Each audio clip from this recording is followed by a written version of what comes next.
And welcome to the Dr. Tech Show on YouTube, where myself, Pauline Roche, and Sweyn Hunter, and occasional guests guide you to the world of online communications in a show which is the brainchild of our late great friend, John Popham.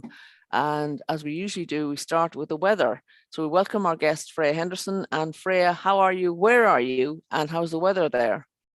I'm very well, thank you. I'm in Orkney in Rendell, so not quite the same place as Sweyn is. And it's a bit overcast, a bit drizzly, and there's a bit of a breeze blowing as well. Okay, welcome to the show. Sweyn. Well, I'm, as Freya has hinted, also in Orkney, a few miles to the east. I think I can just about see Rendell from here, but not quite because of the mist. And yes, the drizzle is pretty depressing. And here in Birmingham, the ground outside the window is dry, but it's a grey, well, white clouds in the sky. So I don't think we're going to get much sun today. But at least if it doesn't rain, I'll be quite happy with that. So unusually today we have two people from Orkney. We have had an Orkney guest before with Nicky Getgood, who's now living on the island. And we had Ruth Lee as well. Oh, yes, we did. That's true. Okay, so yes. Freya, you're our third Orkney guest. Welcome to the show. And would you like to explain how you and Sweyn know each other? Well, we've known each other for quite a long time because Sweyn is my older brother. Great. Well, that's another first for the show where we have two people who are related to each other. But we're delighted you're able to join us because you have your own particular digital story to tell us, and we look forward to hearing a lot more about that. But first of all, we'll go through the usual kind of awareness slots that we have at this time. So, Sweyn, take it away. Well, today, in fact, is the United Nations International Day of Education, and its theme this year is Changing Course and Transforming Education. And the transformation bit, they say, requires an urgent rebalancing of our relationships with each other, with nature, as well as with technology that permeates our lives, with breakthrough opportunities while raising serious concerns for equity, inclusion, and democratic participation. So this year's International Day of Education will be a platform to showcase the most important transformations that have to be nurtured to realise everyone's fundamental right to education and build a more sustainable, inclusive and peaceful future. It'll generate debate about how to strengthen education as a public endeavour and common good, how to steer the digital transformation, support teachers, safeguard the planet and unlock the potential in every person to contribute to collective well-being and our shared home. And more details of that are available on the United Nations website. Just search for International Day of Education. Great. I'm really interested to hear how they're going to steer digital transformation, because it's all pervasive and affects every avenue, and education is obviously a key place where it should be happening. It's good to have the United Nations just put a little bit of focus on that, and hopefully some actions can come out of that too. So two other things this week. The first is on January 27th, and that is Holocaust Memorial Day. And it's run by the Holocaust Memorial Day Trust to encourage remembrance in a world scarred by genocide. They promote and support Holocaust Memorial Day, the International Day, on the 27th of January to remember the 6 million Jews murdered during the Holocaust, alongside the millions of other people killed under Nazi persecution and in the genocides that followed, unfortunately, after the Second World War in Cambodia, Rwanda, Bosnia, and Darfur. And the reason that 27th of January is the day is because that marks the anniversary of the liberation of the Auschwitz-Birkenau camp, which was the largest of the Nazi death camps in the Second World War. So the Holocaust threatened the fabric of civilization, and genocide, they say, must still be resisted every day. Our world often feels fragile and vulnerable, and we can't be complacent. Even in the UK, prejudice and the language of hatred must be challenged by us all.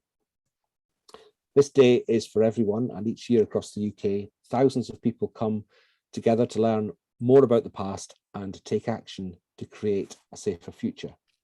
We know that they learn more, empathise more, and do more as a result. Together, witness is born for those who endured genocide, and we honour the survivors and all those whose lives were changed beyond recognition.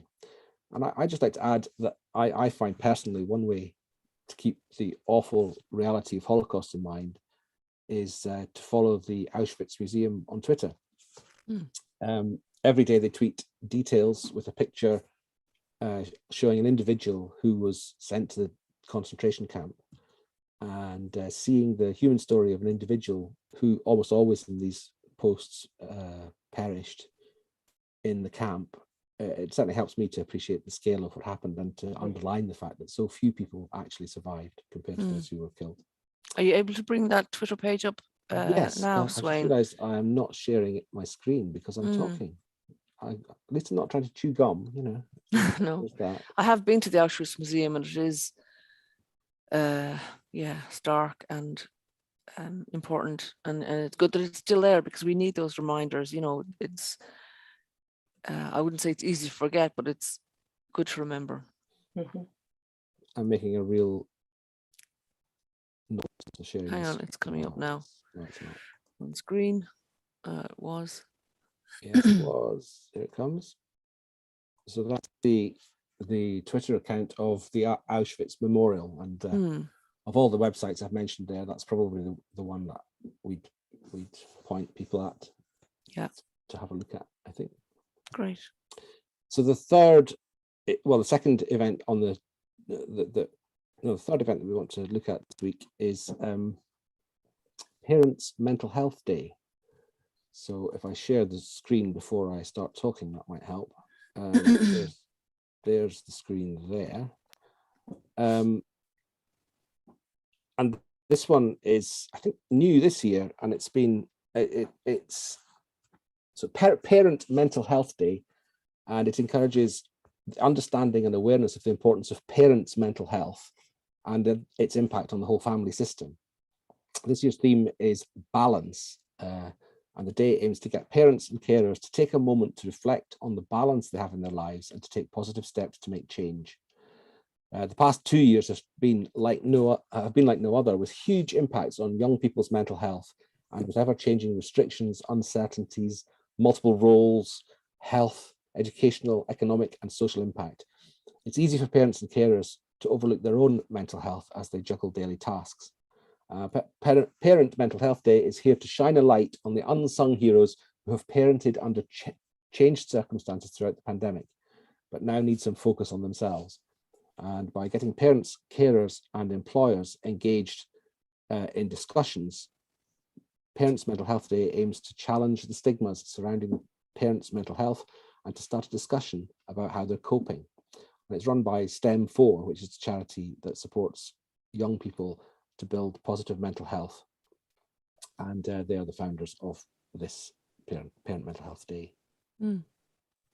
Brilliant. That sounds like a really good and important thing to do. And we've all had parents and know that looking after their mental health sometimes is at the very bottom of the list when they're trying to look after family and neighbors and friends and other relatives. So it's great to see that happening. And I think certainly during the pandemic, the emphasis on mental health has increased in a positive way. I think people are more aware that we all need to look after our own mental health and each other's. And it's not a negative thing. You see more and more on, one of my favorite platforms, LinkedIn, people talking about their mental health issues and coping strategies and things they've done, and it's not a negative thing. If you break your leg, people ask about it. So if you have a mental health episode or a kind of an issue, then why shouldn't we talk about it? Because talking actually does help. It really does help. Yeah. So yeah, great to see that happening. So welcome, thanks for those, Sweyn, and welcome again to the show, Freya. We're delighted you were able to join us today. And you actually, let me read your blurb, because you're not without your own history. You have 25 years experience in teaching. You're highly organized and you're adept at multitasking and used to working to a tight schedule. You have a variety of skills, including word processing, reporting programs, data handling, time management, and communication, as well as proofreading, researching, collating of information, report writing, record keeping, and evaluating resources. And you understand the importance of confidentiality and data protection.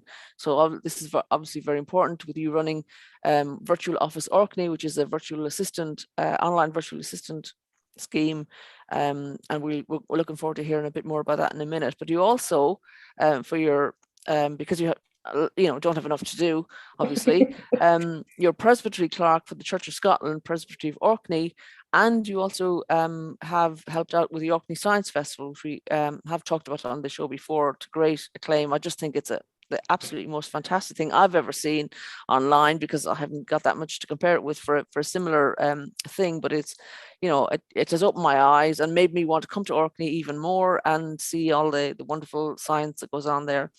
But welcome to the show, and please tell us a bit more about your virtual assistance setup. How does it work? When did it start? Well, it actually started. I'm quite surprised by these awareness days, because having been a teacher, that fits in with today's awareness day, and also parents' mental health. The reason I left teaching was because I got so stressed I actually became unwell. So the job had changed so much over 25 years. It had become something quite different, and I wasn't really enjoying it anymore. So I left teaching, and I was kind of rudderless for a couple of years, not really sure. It was almost like a bereavement, because it had been who I was for 25 years. It's an all-encompassing thing being a teacher. You're never off duty. When you're wandering along the cliffs thinking you're relaxing and having a lovely walk, what you're actually doing is looking at things and thinking, oh, that would be good for a teaching opportunity, or I could add that, or I could whatever. So anyway, that had all gone from my life. And so I started sort of thinking, well, what does a teacher do when they no longer teach? Because I thought, I can't do anything. I knew nothing else other than teaching. And then I sort of had a look online about, I actually did a Google search, what to do when you stop teaching. And one of the things that came up was being a virtual assistant, and I had no idea what that was. So I kind of investigated a bit, and I found a very, very useful website called the Virtual Assistant's Handbook, which is run by a lady called Joanne Monroe, who has been a virtual assistant for many years. And I sort of thought, well, I could actually transfer some of the skills as a teacher, organisation, timekeeping, confidentiality, all that kind of stuff. I could transfer that to something I could do from home, because I really wanted to work from home. Because at that time in 2018, I was still feeling very anxious about being out and about. This is a very small community too, so the chances of meeting people that had something to do with my teaching days were pretty high, and I was very anxious about that kind of thing at the time. So and I also there had been an occasion when a workman from a very small business, I think he was a micro business, he was a single worker in the business. He had come and done some work in my house, and he'd never ever sent me an invoice. And I had asked him twice for an invoice, and I still haven't had it. And this must be 7 or 8 years ago now. And I thought, well, that is an illustration of what can become a problem for micro business owners. They just don't have the time to do their paperwork. So I thought, well, one of the parts of teaching is keeping records and writing reports and all that kind of stuff. So I thought, well, yeah, this virtual assistant thing sounds sort of interesting. I think I'll try and see. So totally out of my comfort zone, because not only was it an online thing, which was out of my comfort zone at the time, it was also running my own business, which I had never ever done before. And I still don't know if I'm doing it right, but hey, here I am. 4 years later, still doing it. So, and I do have quite a lot of clients now. So I what I did to start with was I realized that you have to have a website, because relying on social media for a business is a very bad idea, because if you break the rules inadvertently, or they just decide for some reason that you're not allowed on their platform anymore, you can lose everything that you've done. Mm. And I was glad I found that out at the beginning, because I would, well, I mean, it hasn't happened to me, but I thought, yeah, that's quite sensible. I think that the investment in a website would be the best idea. So I went to somebody local, because I always wanted to, to work with people locally, because I think the economy in Orkney is important. It's a small community, and I wanted to support it. So I got my website done by Arcadia Design in Orkney, and because she had to read every single word and put everything onto the website, because I didn't know anything about how to do that, she sort of thought, actually, I could use a virtual assistant. So she became my first client, and she's been with me ever since, and she's my biggest advocate. She's wonderful. So Sweyn just briefly flashed it on screen there. So yeah, it looks like, have you done much work to the website since? I haven't done anything much to it, apart from I do some blogs sometimes. I'm really quite bad at keeping up with blogs, but so you're right. Having a website is key for any kind of business, but especially micro or small business, because that's your shop window. That's where you have complete control over what the communications is. So yeah, well done. So basically that's been it. But I don't think it's a good idea necessarily to make your own website unless you know how to do it. I have read a lot of things online about people who have tried to make their own website, and they've ended up having to spend thousands and thousands of pounds with somebody else redoing it all for them. So I just thought, no, I know nothing about this. I'm going to get somebody who does. So Joanna at Arcadia Design was really brilliant. So I agree with that as well. And also people sometimes get confused between web developers and web designers, and I think you need both. You need the web developer to write the code that'll make it look, that'll make it appear, and then a designer to make it look pretty. I mean, that sounds very trite, but it's important how it looks, because people. Oh yes, definitely. Well, I did quite a bit of research about that as well, and I want to come across as being somebody who will come to your business and be calm and help you, because you're stressed. Because I know what it's like to be stressed, and I don't want anyone else to be feeling more stressed if I come to help them. So that was one of the things, was looking at the colours that I used, and also because it's Orkney, and I want to use Orkney as not a bit of the brand as such, but just if I go for a walk on the beach, I feel calmer. So I wanted it to have that sort of light blues and greens kind of feel to it. Yeah. Whereas with other types of website and things, reds and bright colours they can be off-putting. Yeah. No, I think using Orkney as a bit of the brand is a good thing, because it's kind of a thing people could say. And when I talk to people about your business, as I do occasionally, I do say it's based in Orkney. It's like, why wouldn't you want somewhere lovely to have to outsource your assistants to? Because it's you can then talk about that, make it part of your story as well. And I think that's a really good thing. Well, it's definitely a calming place, or it can be. It depends on the weather, of course, and if you're on a boat or not. But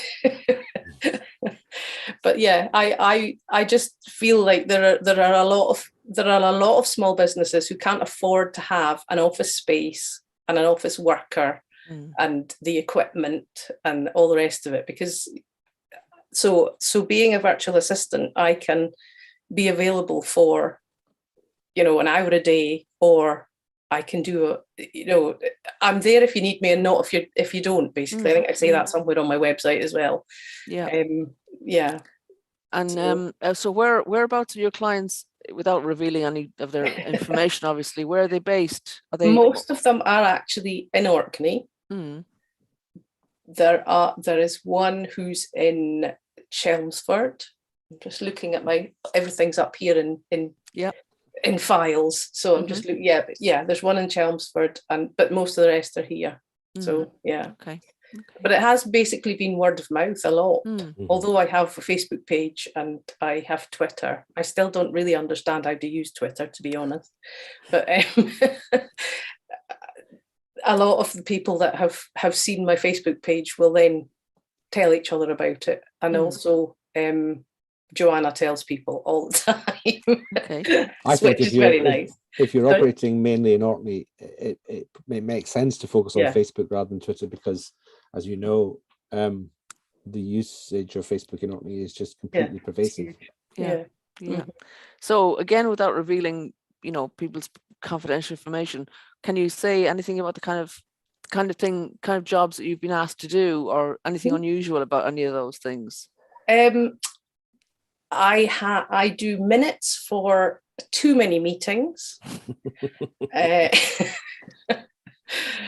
I do sort of very basic bookkeeping. I'm trying to do a bookkeeping course, and I don't have the time to actually do it at the moment. I've made a list so that I don't forget anything.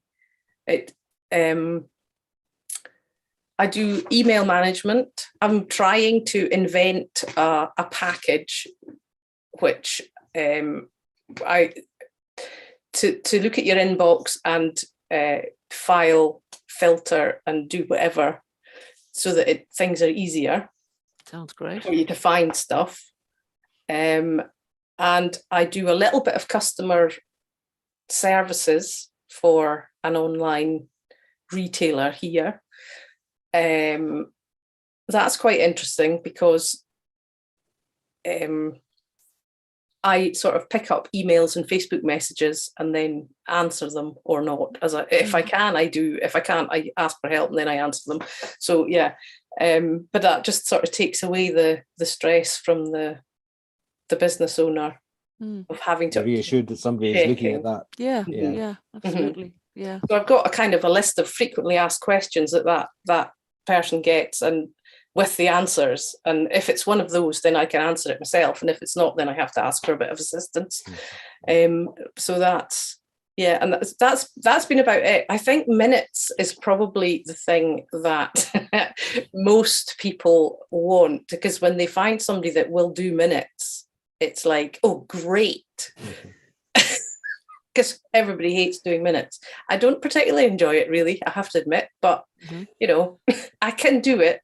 Yeah. I enjoy, actually, this is silly, but I do quite enjoy going to meetings and being at meetings. So that part of it doesn't worry me. It's just the writing up afterwards, just making sure that I get it the way that it's wanted. And so do they want, usually want word for word, kind of verbatim minutes, or just action? It's just actions mostly. So it's okay. It's fine. Yeah.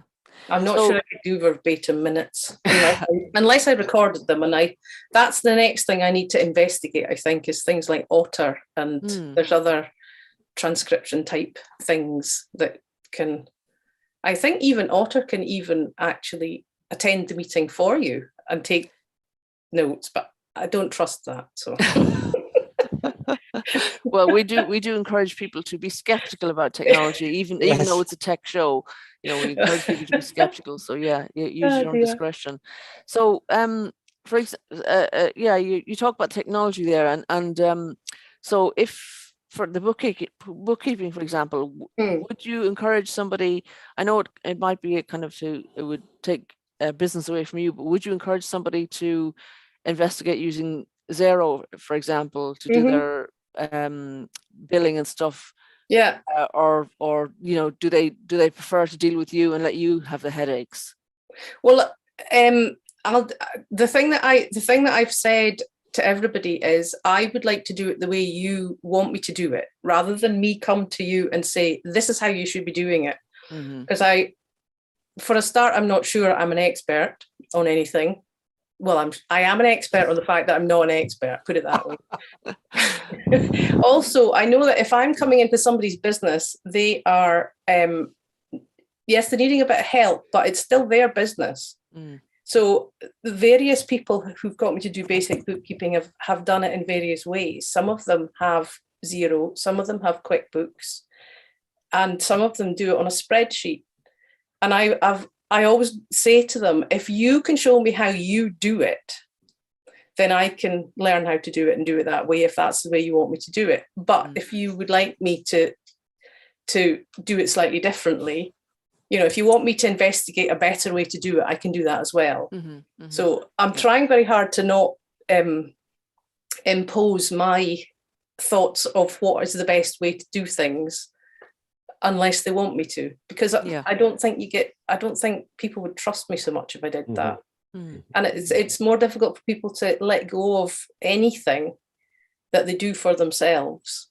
Yeah. If it's then done in a way they don't really quite get, because they can't ever take it back if they want to. Yeah, I did a piece of research there a couple of years ago on digital identity, and the strong message that was coming across was that if people had a system, even if it was a piece of paper on the wall that told them what to do, they'd rather stick with that system because it worked than adopt something new that they weren't sure about, that might not work as well. And so getting people to change when they can't really see the need of it and they haven't come up with it themselves is difficult. I do encourage your own QuickBooks because it actually does make things a lot easier. And once you know how to do, how to use it, it does make things a huge amount easier. And it also gives, people like your accountant can have access to it, whereas they don't necessarily have access to your spreadsheet. Yeah. But having said that, I still have a paper diary. Yes. Oh, me too. Absolutely. Yeah. Wouldn't do that. But I also have a pencil, so I can. I always write in pencil too. Always write in pencil. I was at UK GovCamp at the weekend, as Sweyn was as well, just for some sessions, and there was a session on people's favorite stationery, and one of mine was a pencil with a rubber on the end of it because I can rub things out and start over again. So yeah. No, don't have a rubber on the end of it. I have my Staedtler rubber. Excellent. It's getting smaller and smaller and smaller. Other brands are available, but yeah. Oh yes, sorry. No, it's fine. We're not the BBC. Don't worry. Oh no, we can recommend things. Yeah. So So as I mentioned in the intro, you also have other strings to your bow, and the presbytery one is one I'm particularly interested in because I grew up in a Catholic community in Ireland, and technology was not something that was used or favored or anything. But obviously, with the pandemic, things have changed a lot. And my mother, who I haven't referred to for some time actually on the show, loves watching Mass on TV or listen to it on the radio now. And it has and she's been able to go to Mass all over the country in Ireland because they're broadcasting from different towns. In fact, last Christmas, not the one just gone, the one before that, she and I was in Birmingham, she was in Galway, and she and I were both watching the Mass from Navan, where she was born, and it was just such a lovely thing to be able to do. Yeah.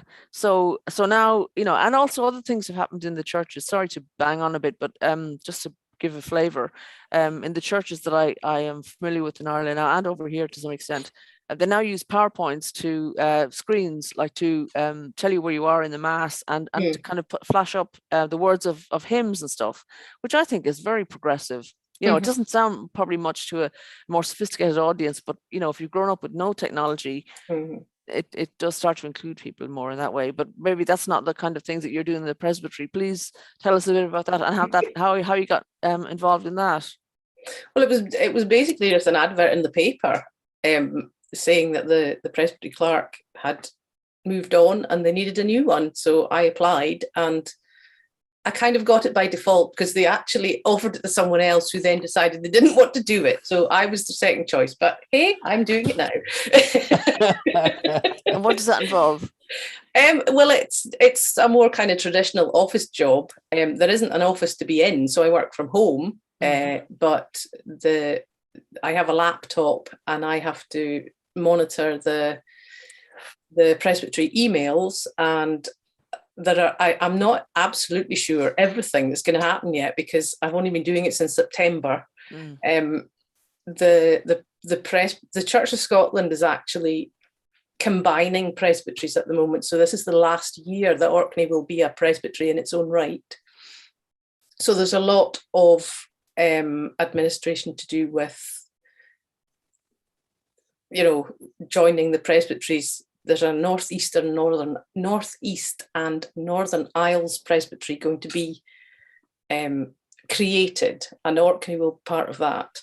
So there's a lot of admin to do with passing on information from meetings that have happened, and that will involve in the future, after December, when it's this big, what they're calling a super presbytery, that will involve more online meetings than the presbytery would have usually had in the past, because normally they would meet in person in Kirkwall. But obviously, because of the pandemic, we've all been meeting by Zoom. But there's quite an issue with that in Orkney, because the stability of internet in Orkney is not great. So quite often, some of the people in the outer islands find it difficult to join in with meetings because they just don't have the internet connection.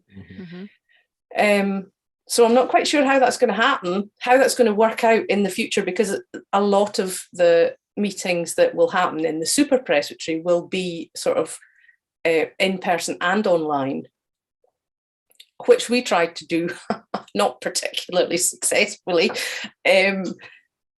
Last month, was it last month? No, it was November. We had a sort of blended, is what they called it, a blended presbytery meeting where some people were online and some people were in the room.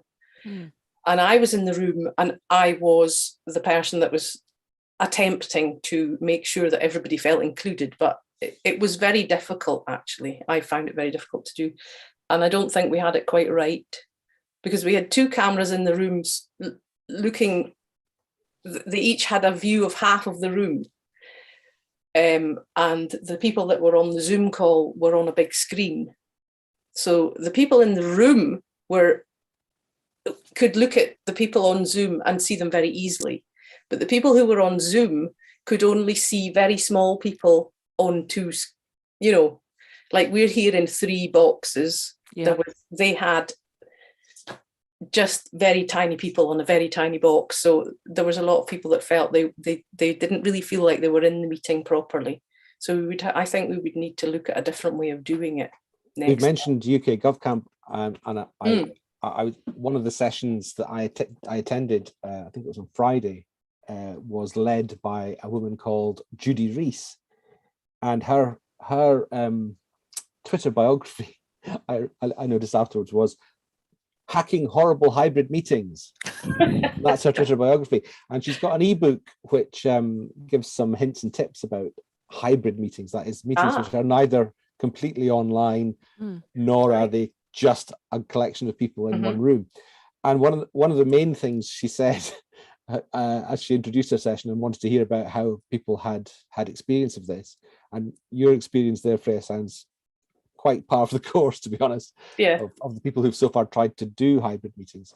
Her number one piece of advice is, don't assume and don't let anyone else assume that doing hybrid meetings is cheap or easy. Which I quite liked. So there's a lot of discussion about whether you should, and she's got a really well worked out, all the various different types of people who attend and all that sort of stuff.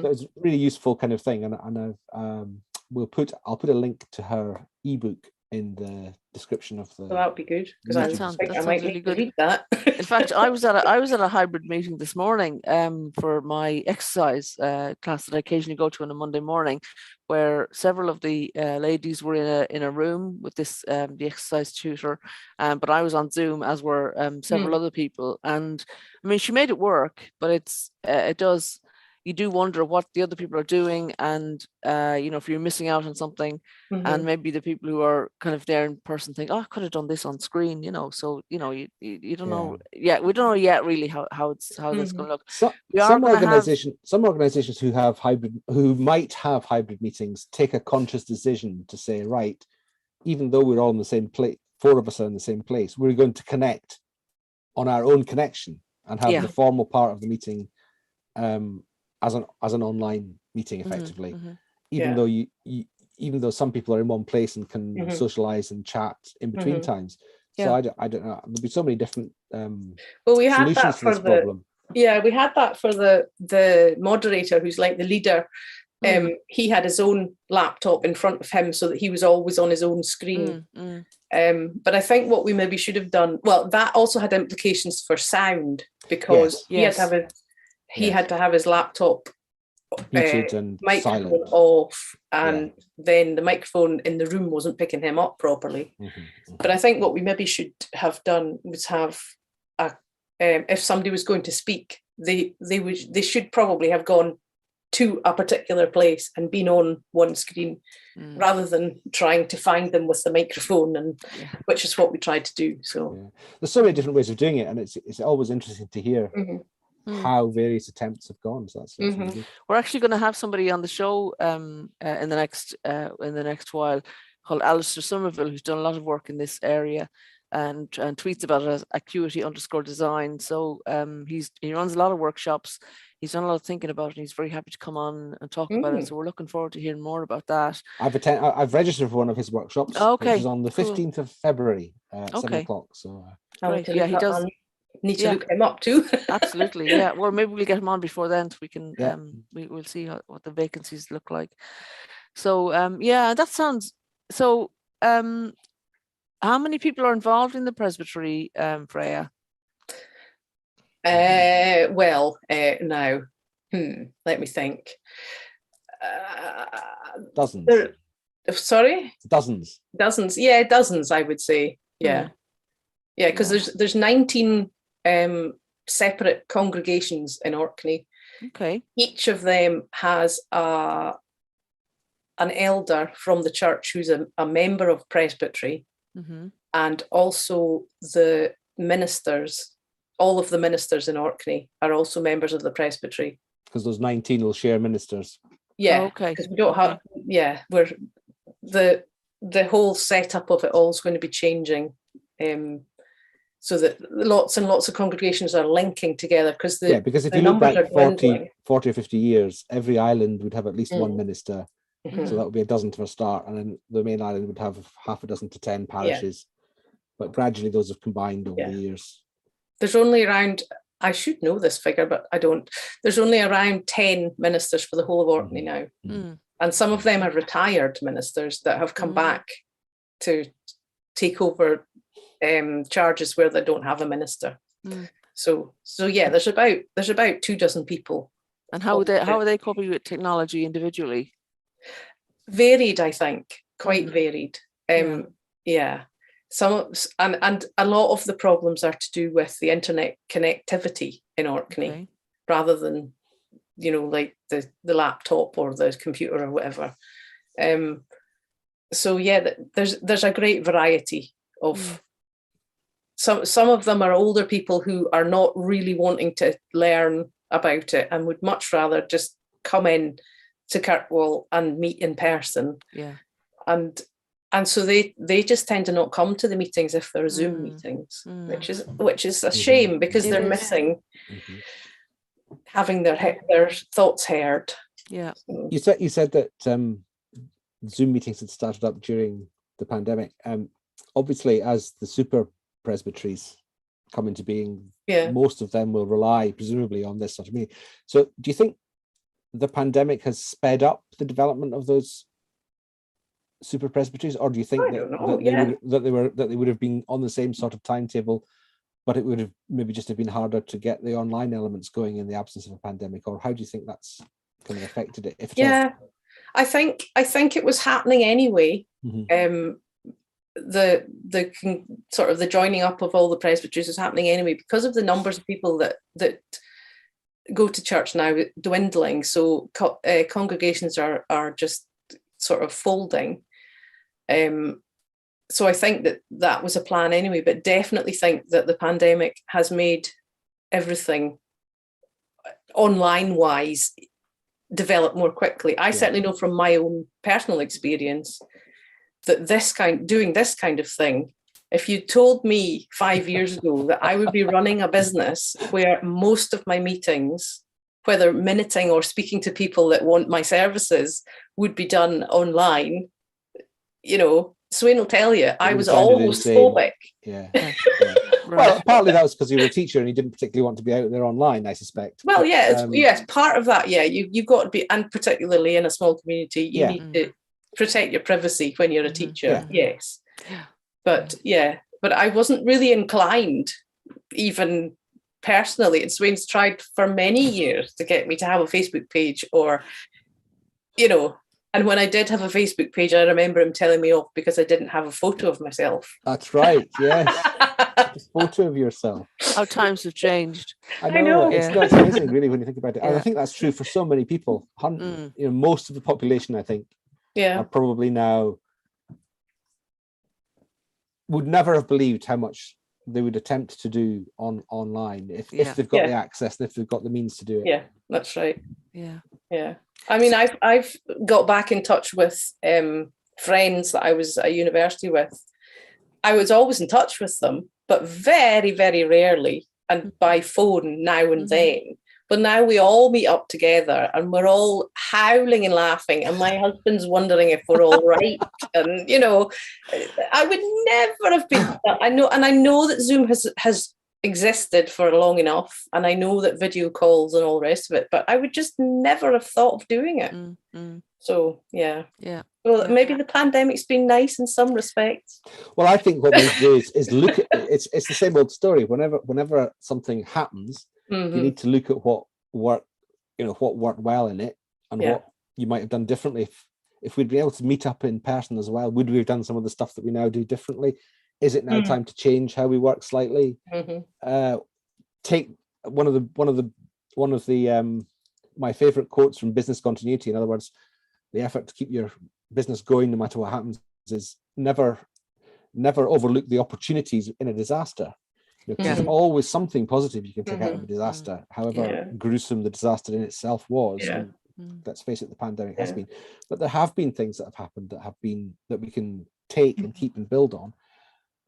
As long as we don't all insist immediately that everybody goes back to work in the office exactly as they did before, which is, you know, and as long as we often say on the show as well, that we, even though, you know, if something's offered digitally, that there's still a non-digital option, because for some reasons some people still don't want to or can't engage digitally. So it's, you know, and it's fine. It should be fine to still want to do it, you know, in a different way. I found personally a useful way to look at some of this is, okay, we're doing so many things differently right now within the pandemic, still hopefully just at the end of it, but assume that we're in the pandemic, so we've not moved back to normal much really yet.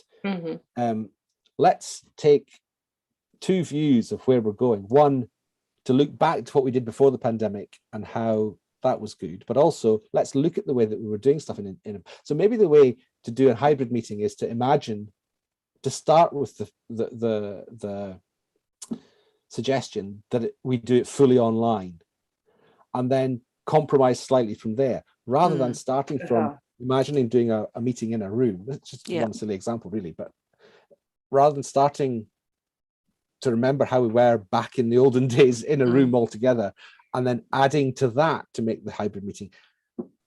There's got to be some value in doing both of those, and some will work better for different types of event.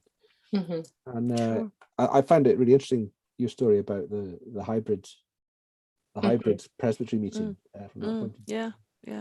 Well, one of the things I was reading about when I started to get asked to do minutes, I did a minute taking course, and one of the things in the blurb was that you cannot do minutes online. And I thought, well, that's what I'm going to have to do. And I actually find it easier because I've got all my stuff here. It's all just set out ready, and everybody's there rather than all around the room. And who's speaking, if I'm not quite sure of who the people are that are in the meeting, if I've got the chat open, I can see their microphone doing its little thing that it does when you're speaking. You know, not the chat, but the participants open, I meant. So also, you don't have to worry about your impact on the room of all your notebooks and pens and and the scrabbling of the pencil that I'm using, because it makes and a that's noise. one of the things, one of the big things about hybrid meetings is, are you certain that your attempts to make this thing work online won't kill the environment of the meeting in the room? Mhm.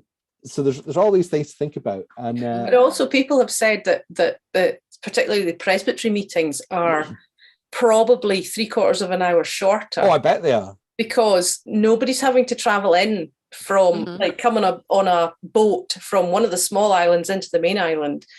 And one of the people on the I hope none of them are watching. One of them said that in fact it's almost like the people that were coming in from the outer islands were making it worth their while, making the meeting last for as long as possible to make it worth their while. And also because what were they going to do for the rest of the day before the boat would take them back? So, but I think that's the case as well, that you just get on with it rather than, there's no, no, I was going to say there's no sort of socializing, which is not necessarily a good thing either, but no. But you get on with the business and you get it done. Yeah. And, I think there's merits and demerits, and I miss the serendipity of just being in a room with somebody and just thinking, I just want to word with them about something else and sort of that sort of. Judy, the session that we're at, she didn't go into many details, but she was very hot on the need for organizers to build some of that into your event. Don't just have a meeting. Try and think about how that could work in your. We didn't have time to really go into any of that, which is why I want to read her book. Yeah, I think the chat can be good for that, as long as you're not distracting from the speaker when they're when the chat's going on. And there's also the thing. The thing that I related to is that people who had been used to having online only meetings and then were some of the ones to turn up in the room, they really missed the opportunity to chat. In the chat box, and some of them were trying to join the meeting on their phones so that they could do the chat in the room. So that's really interesting because that's a new thing. Spin-off. But also from the perspective of someone taking minutes, the chat is really difficult to include because you can't keep your eye on the chat at the same time as taking the minutes. And even if you like take a screenshot of the chat or you save the chat somehow later, there's a Teams meeting that's easy to do. You don't always know when that chat was sent. So where do you put it in the minutes? It's hard to tie it. So I just tend to include the chat at the bottom. Okay, so let's pose the $64 million question then. Zoom or Teams? Which do you prefer? Oh, definitely Zoom. Okay, good. That's the right answer. Well, my laptop. No, we're not interested in you. You're not the guest. You're not the guest, Sweyn.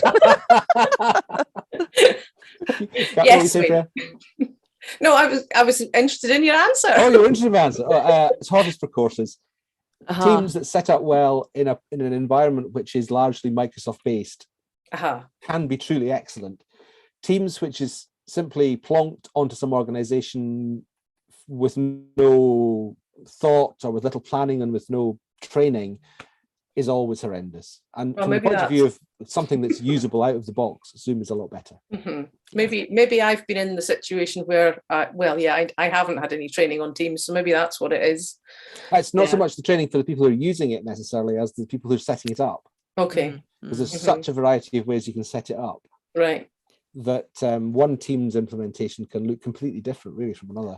Well, I'm also usually a guest because I'm not part of any of the organizations. Part of what I'm talking about. Yeah. I think the Teams, I haven't found it as friendly as Zoom because you can't always see everybody's face. Well, they don't put their videos on maybe or whatever. And that's another thing that's happened, the kind of the videos on or videos off. I mean, some meetings I go to, they kind of have a practice whereby you have to turn your video on at the beginning, so at least people can see each other's and then they can turn them off because they're distracting or whatever. But it's obviously when you turn your video off, then the temptation to multitask is huge. Wouldn't admit to any guilt on that part myself. No, I wouldn't ever suggest that I'd ever tried to attend 2 meetings at once or anything like that. No, even 3. Yes. No, you didn't say that. But yeah. So I'm just interested as well. Are there other denominations on an Orkney as a matter of interest? Yes, we have a Catholic church. I don't know how many people attend. We have Baptist Church. We have the Free Church. Now I'm starting to get Sweyn, you know Scottish any Episcopal other? Church. The what? Sorry. Oh, Episcopal Church. Scottish, Yes. Okay. Scottish Episcopal Church, Scottish a Church. sister church of the Church of England. And these are all Christian churches, right? Mhm. Are there any Yeah. non-Christian We have, denominations? Baha'i. Hmm. The Baha'i Centre is in Kirkwall. What else?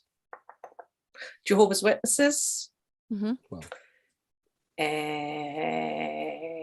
I'm not sure now. I think that's of So the we- organised religions. I think that, Yeah. you Would know, any of them have asked the presbytery for kind of support with their setup, or are they kind of they do their own thing?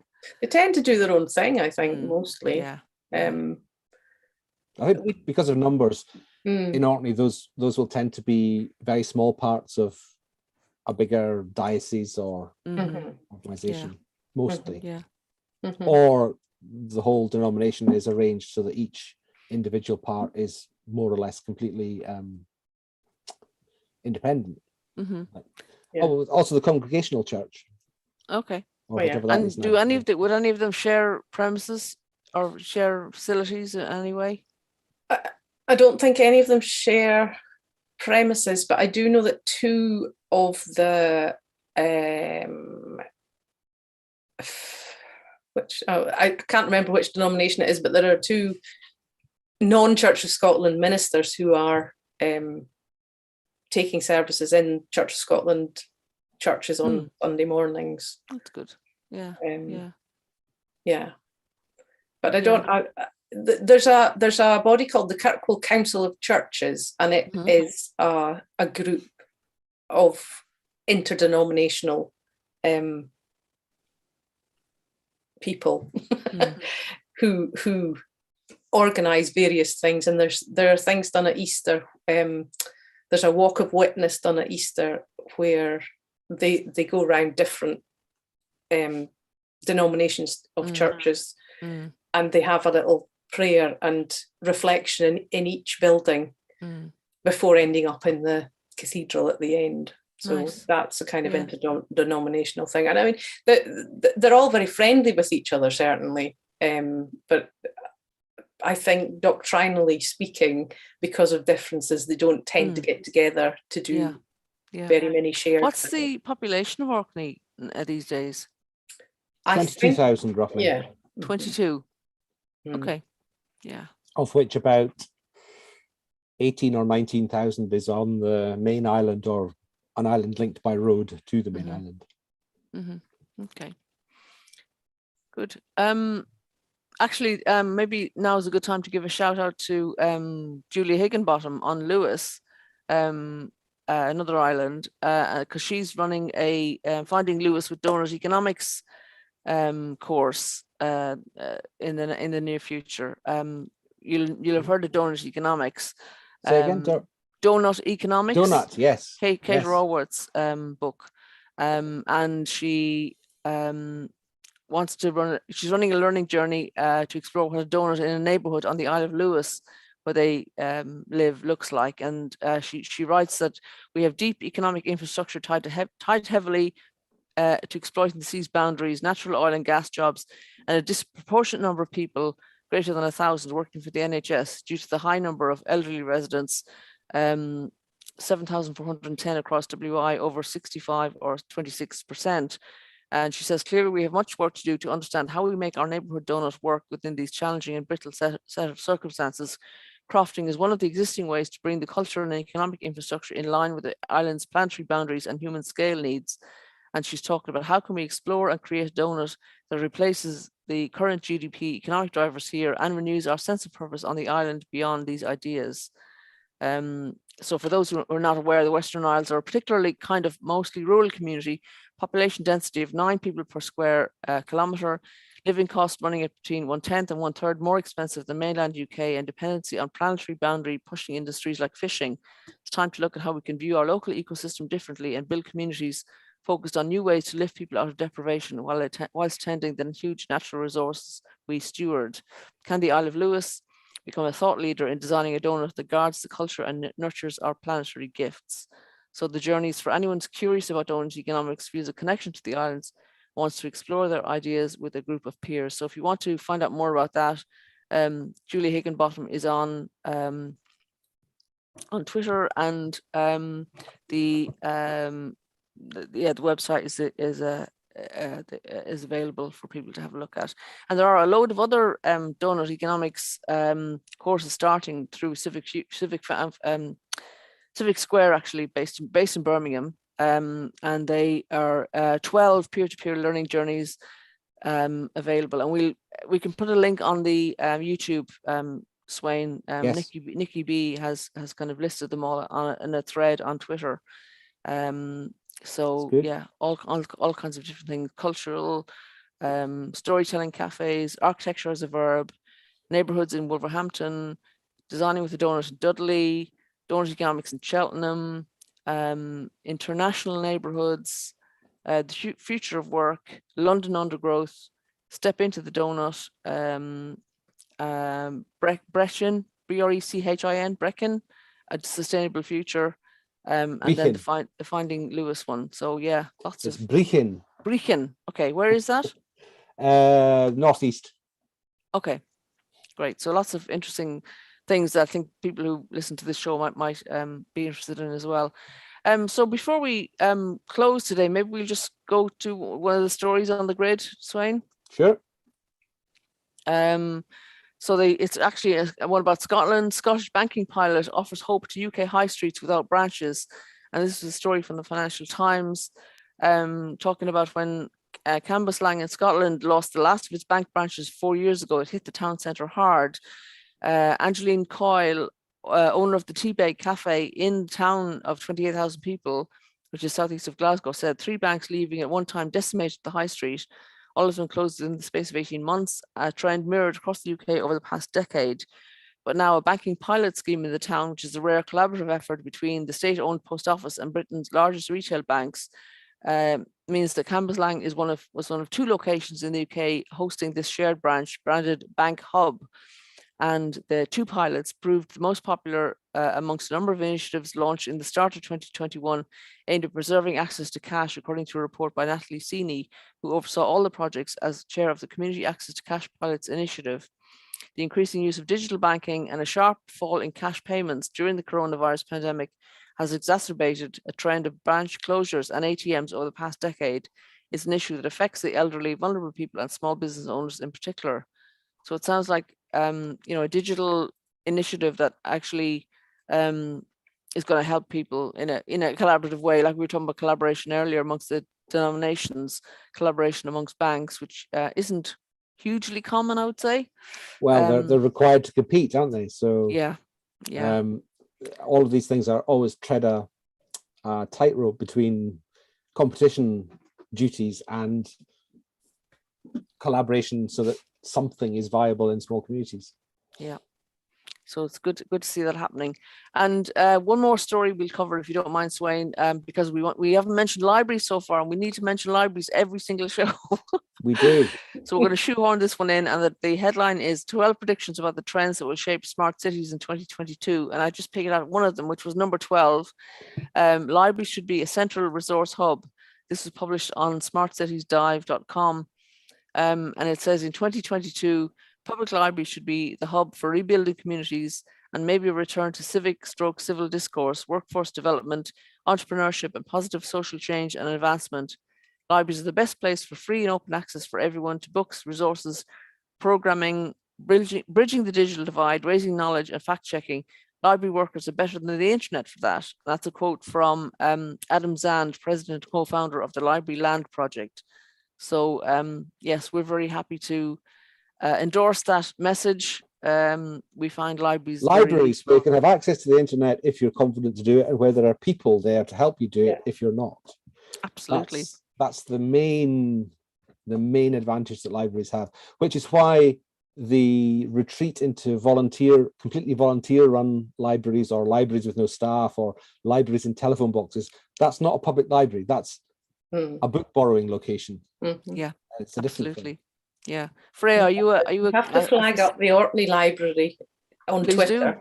Mm. Please, yes. please, everybody must follow the Orkney Library on Twitter. It is the best Twitter account. You must have talked about the Orkney Library Oh, on we Twitter have. already. We have Oh, actually even- several shows ago, yeah. But We've yes. even mentioned the Shetland Library just to be, oh yes, you know, well, fair. But they're nothing like as good, obviously. no. Yeah, so another shout out for Orkney Library's Twitter. Oh, dear. Definitely, we're very happy to endorse that. And that brings us actually to the end of the show. So Freya, we just finished, we usually ask our guests where they can be found online. If people want to follow up and find you online, where's the best place? Probably on my Facebook page. Virtual Office Orkney is, if you look for Virtual Office Orkney, that you'll find it. Great. So please look for Virtual Office Orkney, and we will publish a link to that on the YouTube links as well. Thanks very much for joining us, and we wish you well, and wish everybody a good week. Have a good week, everybody. Have a good week. Bye.